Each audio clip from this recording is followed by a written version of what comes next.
Assalamualaikum warahmatullahi wabarakatuh. Alhamdulillahi ja'ala Ramadana syahran mubarakan wa faradu alaina siyama li ajli taqwa. Ashhadu an la ilaha illallah wahdahu la syarikalah wa ashhadu anna Muhammadan abduhu wa rasuluh. Allahumma salli wa sallim ala Sayyidina Muhammadin wa ala alihi wa ashabihi ajma'in, amma ba'd. Kepada Bapak Ibu yang dirahmati Allah, pada subuh Ramadan yang keempat ini kita memasuki bab yang keempat, yaitu keistimewaan pahala puasa di sisi Allah. Dalam kitab Sahih Al-Bukhari, hadis nomor 1904 disebutkan, ngan Abi Hurairah radhiyallahu an, dari sahabat Abi Hurairah radhiyallahu an. Qala Nabi sallallahu alaihi wasallam, Nabi sallallahu alaihi wasallam bersabda, kullu amali ibni adama, setiap amal kebaikan anak Adam, yakni manusia, yudha'aful hasanatu asru amthaliha, akan dilipat gandakan 10 kebaikan yang semisal, ila sab'ami'ati di'fin, hingga 700 kali lipat. Qala Allahu azza wa jalla, Allah azza wa jalla berfirman, illa sauma, kecuali puasa, fa innahu li, karena sesungguhnya puasa itu untukku, wa ana ajzi bihi, dan aku sendiri yang akan membalasnya. Jadi puasa itu memiliki keistimewaan khusus dibandingkan amalan lainnya, karena amalan lainnya akan kembali untuk manusia, yaitu dilipat gandakan menjadi 10 kebaikan hingga lebih dari itu. Berbeda dengan amalan puasa. Kalau amalan puasa Allah khususkan untuk dirinya, sehingga pahala puasa pun bisa melebihi dari amalan lainnya, bahkan tak terbatas pahalanya. Kenapa bisa demikian? Ibnu Rajab Al-Hambali rahimahullah mengatakan, karena orang yang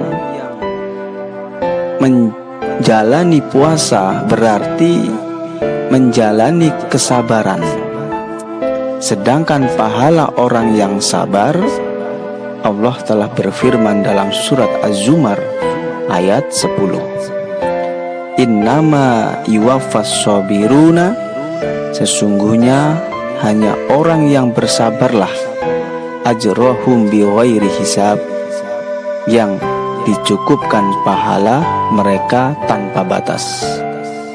Nah, sedangkan sabar itu ada 3 macam.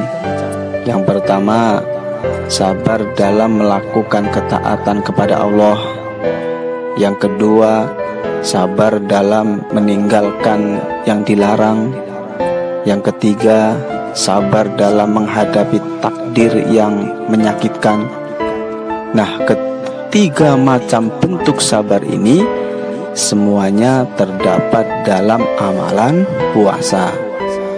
Karena di dalam puasa, di dalamnya ada bentuk melakukan ketaatan, ada pula menjauhi hal-hal yang dilarang, dan ada juga bersabar dari hal-hal yang menyakitkan, seperti menahan diri dari rasa lapar, dahaga, dan lemahnya badan. Itulah mengapa amalan puasa bisa meraih pahala tak terhingga.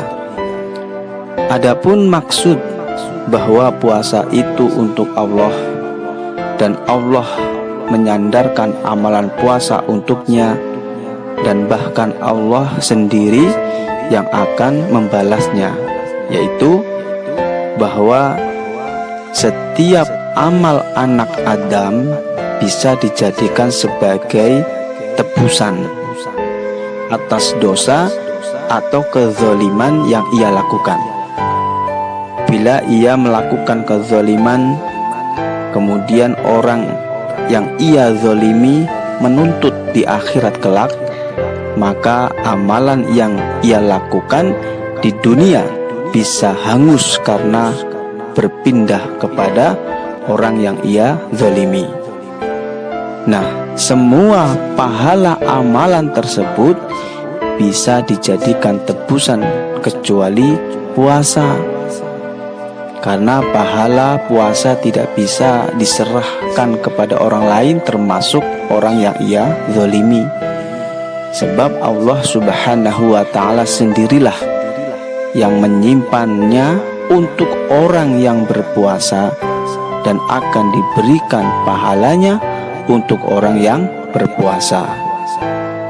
Demikianlah, semoga dapat dipahami. Kita lanjutkan menjawab pertanyaan yang masuk, yaitu bolehkah melakukan sholat tarawih sebelum sholat isya? Perlu kita ketahui bahwa sholat tarawih itu adalah termasuk dalam kategori sholat malam. Nah, sholat malam itu dilakukan setelah sholat isya, karena waktu pelaksanaannya dimulai sejak masuknya waktu sholat isya hingga terbitnya matahari. Jadi meskipun masuk isya namun belum menunaikan sholat isya, malah mendahulukan sholat tarawih, maka tidak dianggap sah sholat tarawihnya. Maksudnya tidak dianggap sholat malam, karena sholat malam itu waktunya setelah sholat isya. Karena dijelaskan dalam kitab Sunan Abu Dawud, afdhalus sholati ba'dal mafrudoti sholatu minal lail. Sholat yang paling utama setelah sholat fardu. Nah, perhatikan, setelah sholat fardu ba'dal mafrudoh adalah sholat malam. Jadi sholat tarawih itu adalah dilakukan setelah sholat isya. Demikianlah, mudah-mudahan dapat dipahami.